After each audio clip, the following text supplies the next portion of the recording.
नमस्कार दोस्तों।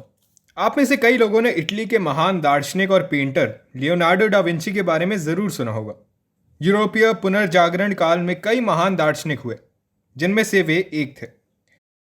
इनके द्वारा बनाई गई पेंटिंग मोनालिसा आज भी एक मिस्ट्री बनी हुई है। आखिर इस पेंटिंग में ऐसा क्या है जिसे लेकर कई विशेषज्ञ इसमें काफ़ी खोजबीन कर रहे हैं। इसी सिलसिले में आज हम इस पेंटिंग के रहस्य को जानने की कोशिश करेंगे। आपकी जानकारी के लिए बता दें कि इस पेंटिंग की कीमत करीब $867 मिलियन है, जिसकी वैल्यू भारत में करीब 6.4 हजार करोड़ रुपए है। लियोनार्डो डा विंची ने इस पेंटिंग को साल 1503 में बनाना शुरू किया और साल 1517 तक आते आते भी उन्होंने इस पेंटिंग को बनाना जारी रखा। लियोनार्डो को सबसे ज्यादा दिक्कत मोनालिसा के होठ को बनाने में आ रही थी। मोनालिसा के सिर्फ होठ को बनाने में उन्होंने करीब 12 साल लगा दिए। मोनालिसा की पेंटिंग का सबसे बड़ा रहस्य उसकी मुस्कान का है। पिछले लंबे समय से कई विशेषज्ञ उसकी रहस्यमय मुस्कान का अध्ययन कर रहे हैं। मोनालिसा की यह रहस्यमय मुस्कान अलग अलग एंगल से देखने पर अलग अलग दिखती है।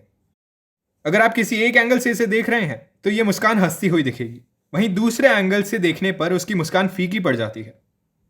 कहा यह भी जाता है कि लियोनार्डो ने जिस औरत की यह पेंटिंग बनाई है वह अपने भीतर किसी राज को छुपाए हुए है। इसी वजह से मोनालिसा की मुस्कान काफी रहस्यमय है। कुछ सालों पहले एक डॉक्टर ने इस रहस्यमय से पर्दा उठाते हुए कहा था कि मोनालिसा के ऊपर के 2 दांत टूटे हैं।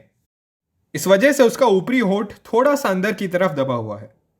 साल 2000 में हार्वर्ड के एक न्यूरोसाइंटिस्ट ने मोनालिसा की इस पेंटिंग पर रिसर्च करने के बाद यह बताया कि मोनालिसा की मुस्कान कभी भी नहीं बदलती, बल्कि आपका माइंडसेट जैसा रहता है वैसी ही मोनालिसा की पेंटिंग आपको दिखती है।